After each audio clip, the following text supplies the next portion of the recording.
إن الحمد لله نحمده ونستعينه ونستغفره ونعوذ بالله من شرور أنفسنا ومن سيئات أعمالنا من يهده الله فلا مضل له ومن يضلل فلا هادي له وأشهد أن لا إله إلا الله وحده لا شريك له وأشهد أن نبينا محمدا عبده ورسوله صلى الله عليه وعلى آله وصحبه أجمعين أما بعد. All praise be to Allah subhanahu wa ta'ala. We seek His help and His forgiveness. We seek refuge in Allah subhanahu wa ta'ala from the evil of our own deeds and our own, from the evil of our souls and our bad deeds. Whomsoever Allah subhanahu wa ta'ala guides will never be led astray. And whomsoever Allah subhanahu wa ta'ala leaves astray, no one can guide. And I bear witness that Allah subhanahu wa ta'ala, and I bear witness that there is no God but Allah subhanahu wa ta'ala, and I bear witness that Prophet Muhammad, peace be upon him, is his servant and prophet. So brothers, today and sisters, the idea was to continue speaking about the virtues of the Hjjah, and inshallah we will dedicate a portion to it. But I saw it fitting to speak about the moon sighting, how it is established in Islam, what the Sharia has to say about it, because this is an issue. It seems like the Muslim Ummah, we have collective amnesia. It seems to become an issue every single year. People bring it up again and again, and the scholars in Islam, they address it every single year and they speak about it. But yet, it seems to cause confusion. So before getting into it, we have to understand 2 points here. And these 2 points are very, very important in order for us to understand the rest. So what are these 2 points?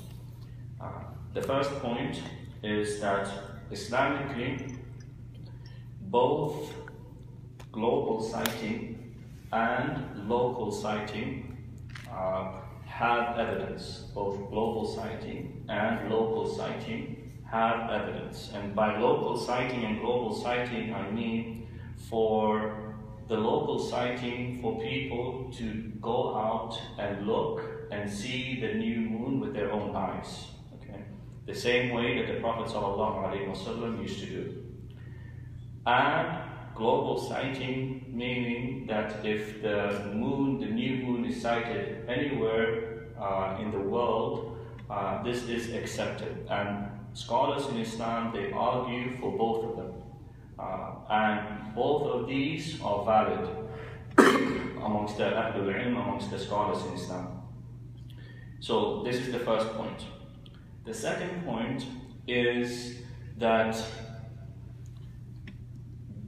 Yawm Arafah, and we're speaking about it specifically because it's coming up, Yawm Arafah, it is actually not the standing, it is not a place in the sense that it is linked to the standing of the Hujjaj on Arafah, rather it is a time. And we'll delve into that more later, but it is important to understand that when the Prophet ﷺ is speaking about Yawm Arafah, it is in relation to the moon sighting itself. Okay? So in Islam, the way the moon is established, we have the well-known hadith of the Prophet ﷺ that we repeat again and again, where the Prophet ﷺ told us, "Sumu li-ru'yatihi wa aftiru li-ru'yatihi," meaning fast when you see it, the hilal, and do the iftar when you see it. So in the beginning of the month, or towards the end of the month rather, we start looking for Ramadan. And even though this hadith is specific for Ramadan, it is the way that the Islamic months are established. Okay? Every Islamic month is established in the same way. So at the end of the month, we start looking for the new month. And once the month ends, we know that by looking for the month. And then the Prophet ﷺ, he said, فَإِنْ غُمَّ عَلَيْكُمْ, and if you are unable to see, the new crescent, the moon, then you calculate it, you make the month 30 days. You make the month 30 days. And subhanAllah, you notice in the way that the way the Prophet ﷺ, when he speaks, it is very precise. Every single thing he says, the words that he uses, sometimes it could be, you think to yourself, I can substitute it for another word. But that particular word was intended. Is وَمَا يَنْطِقُ عَنِ الْهَوَىٰ إِنْ هُوَ إِلَّا وَحْيٌ يُوحَىٰ, that everything that the Prophet ﷺ is saying, it comes from Allah subhanahu wa ta'ala in revelation. So when the Prophet ﷺ is telling us, فَإِنْ غُمَّ عَلَيْكُمْ, it does not mean that the moon is not there. It is that you are unable to see it. If something comes in between and you cannot see it, clouds or whatever it might be, you cannot see the moon, then you calculate it. So some of the scholars, they use this to show that even if it was proven later on that the moon was there, but you were unable to see it and you calculated, then you are following the sunnah of the Prophet ﷺ, that you did not make a mistake. Right? So this is important to understand. So this is the way that we establish the sighting of the moon. Now, the issue for some people is, especially it is linked to the Yawm Arafah. Okay? People, they have the problem where they want, or they're under the impression that the day of Arafah has to be the same as the people in Mecca, the Hjjah. And they will argue with you, and they will say, how are you telling me that it is Yawm Arafah on another day when I can see the Hjjah on TV performing their Hajj and standing on Arafah on that particular day? Yawm Arafah is the day that they stand. And the answer to that is yes. But at the same time, this type of thinking, it is emotional thinking. Why? Because if you go back to the Sharia and to the Ahadith, I'll ask you a question to make it clear. How many times did the Prophet ﷺ perform Hajj? It's a little bit difficult if you don't know, but for those that know, how many times did the Prophet ﷺ perform Hajj in his life? Does anyone know? Once, right? Authentically mentioned that the Prophet ﷺ performed Hajj one time in his life, right? And it was towards the end of his life. So this means that all the other times that the Hajj was happening, which was the Prophet ﷺ, or rather after that, the Prophet ﷺ, it is never reported that him or his companions that came after him, Abu Bakr as-Siddiq and Umar, who performed many more Hajj than the Prophet ﷺ, that they ever connected the Yawm Arafah with the Yawm Arafah in Mecca. In other words, what each and every one emphasized on was the Ru'yatul Hilal, that was the moon seen. If the moon was seen, it did not matter, you did not have to go and check with Mecca and see whether the people of Mecca had the same calculation. Okay? This is one of the evidence that some of the scholars use. And more so, when it comes to this difference in the day, it is well known, established in history, that it happened more than once amongst Muslims. So much so that some of the companions, they would travel to different parts of the Muslim world, and they would see that people were fasting and celebrating Eid on different dates, right? And no one would refute the other for that. They understood that the hadith of the Prophet ﷺ emphasizes on seeing that moon, that crescent. So if we understand this, we understand that there is no there's nothing wrong, Islamically speaking, with having different dates. Okay? Not only that, but the scholars, they go further and they explain it and they say there's nothing wrong with a group of people to have a different date as long as it's established Islamically. But the problem that can occur is if the same people in the same place have different sightings. Okay? This is why in Islamic, in the Muslim world, you will never see this happening, because there is an establishment, there is a leader, there is an official body where they verify the sighting. And the scholars in Islam, they say actually if a person was to go against that establishment, then it becomes a problem. So let's say here in Canada or elsewhere in the non-Muslim world, what is a person supposed to do?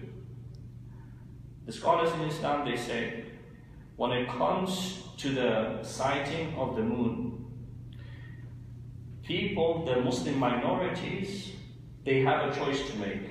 Okay?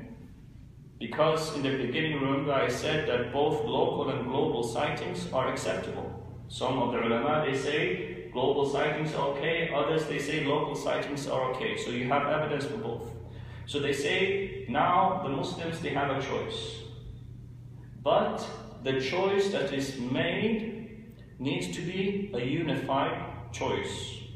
Yani you cannot have people in one community, a group of people saying, I will go with local sighting, and another group of people will say, I'm going to go with a global sighting. Because then it causes problems. And this is what the Sharia is meant to remove.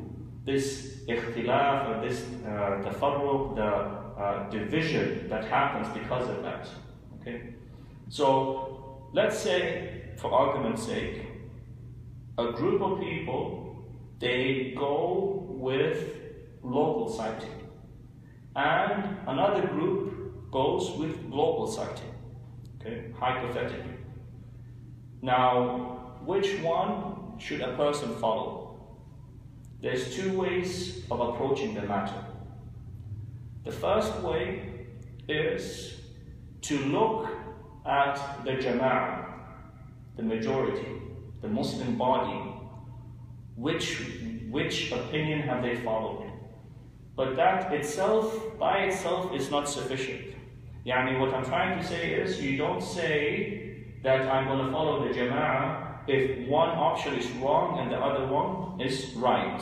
The only time you follow the jama'ah is if both options are permissible.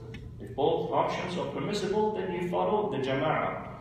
If, let's say, one option is halal and the other one is haram, Abdullah bin Mas'ud radiallahu anhu, he said, then you become the jama'ah even if you're by yourself. Even if you go against the whole community when it comes to halal and haram, then you are the jama'ah. You should not follow people when they make a mistake, when they do something wrong.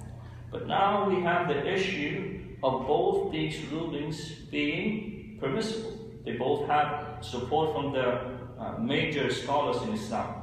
So then what is advised by the scholars is that you follow the jama'ah. Where is the jama'ah? The second point is you look at the way that these rulings were established. And by that I mean, if the local sighting is established, then some of the scholars in Islam, they say the local sighting takes precedence over the global sighting, only because the global sighting, it is far away and it has been reached through reports, whereas the local sighting, you can verify it yourself with your eyesight. If you can verify it with your own eyesight, then you are following following the Sunnah of the Prophet ﷺ in its most clearest of ways. Okay? Because the Prophet ﷺ told us that look for the moon, and this is the practice that he used to do, and if you can see it, then alhamdulillah, if not, you do the calculation. So this, coming back to that first notion that I mentioned, that people have this misunderstanding that Yom Arafah is not connected to the standing of the people at Arafah. You see in history that the companions in other places, and if you think about it logically as well, the companions at that time, there was no means of communication other than sending messages, through people traveling and coming back. Imagine if the companions were to say, we have to make sure that our Arafah, our sighting of the moon, is the same as Mecca. And they tell people, wait, we'll send a messenger, go to Mecca, find out what's happening in Mecca. This is not how it is. And the Sharia is supposed to be there to make things easy for the people. This is why the Prophet ﷺ never said in a hadith, look at Mecca, what do the people of Mecca do? No. And he did not make it compulsory upon people to go and see what the Hjjah are doing. Never. The Prophet ﷺ, and this is part of the way, the beauty of the religion in Islam, is when it comes to these ahkam, Allah subhanahu wa ta'ala has made it in such a way that it becomes easy for people. Anyone, you don't have to have a PhD to follow the religion of Islam. The Prophet ﷺ said, do you want to know when the month starts? Look up. Look for the moon. Everyone can look for the moon. It's simple. But if the religion said you have to find out when the Hjjah are standing on Arafah, then it would make things difficult. Today it sounds easy. Today you just go on Facebook, you go on YouTube, and you can see. Everyone knows when the people of during the Hajj they stand on Arafah, right? But you have to realize this religion was not revealed during the time of social media. No. This religion was meant for before our time and after our time. And this is why the religion is made simple. So again, to just reiterate, both global sighting and local sighting is accepted by the scholars. So much so that you should not use one against the other. But the point to be made here is that if a group of people take one sighting and they say, this year we will follow the global sighting, or they say, this year we will follow local sighting and we will try to look for it. If it is a minority, a Muslim minority, like ourselves, then the important thing is that we do not defer, we do not argue. And I mentioned this once before, and I'll mention it again. There is a story of, they say it happened in Toronto, Allahu A'lam, but one part of the world, Muslims being a minority, right? And they wanted to get a big place for Eid, right? And the city told them, you know what, you are a minority, we will help you. We will help you and we'll give you a big space for you to pray your Eid. Just tell us when the Eid will be. What happened? The Muslims, sadly, they started bickering. They started arguing. One person said, Eid is on Tuesday. Another one said, no, Eid is on Wednesday. And a third one said a different date. Now, when the non-Muslims saw this, they said, these people, there's no way if we try to please one group of them, the other group is going to be upset. So they pulled away the offer. They took away the offer. And the Muslims were left with no place. So this is just a glimpse into how destructive it can be. This issue of the moon sighting, some people, they become very passionate. but they speak without knowledge. They speak without understanding the intent of the Sharia. And the one argument that comes back and again and again are emotional arguments. Whereas as Muslims, we are taught to debate, to discuss with manners. We might disagree, yes, but at least we try our best to go back to the Sunnah of the Prophet ﷺ and see what is the best way of doing it. Now, let's say a group of people, they decide to pray Eid on Tuesday because they decided to follow a global sighting. I ask you, are they wrong? Is their Eid not accepted? The answer is no. Their Eid is accepted, inshallah. If a group of people decide Wednesday is Eid because of their ijtihad and trying to find the right way, are they wrong? No, again. They've come with, as long as the person has done their due diligence and they've looked into the matter, their Eid is accepted. However, it is not a good way to portray the Muslim community. And this unity, it is important. We say unity all the time. Today, we might have 2 Eid Salahs in the community. A few years from now, it might increase to 3, 4, 5, 6. Each sub-community wants to do their own Eid. The Pakistani brothers might say, we want to do it with Pakistan. The Somali brothers might say, you know what, in Somalia Eid was announced on a different date, we want to do it on that date. So this is a way that the community just keeps getting divided, and it is not a good way. Whereas up until recently, alhamdulillah, with the help of Allah subhanahu wa ta'ala, the Muslim community in Victoria has had one Eid. One Eid al-Fitr and one Eid al-Adha. People coming together, even if people disagree, at least you saw each other on the day of Eid. At least you had the lowest level of muhabba, that love for your brother in Islam, for your sister in Islam. And this is the spirit of Eid. But once people go separate ways, it causes a small problem to become a huge problem. And if you don't even see each other, then how can you fix any problem at all?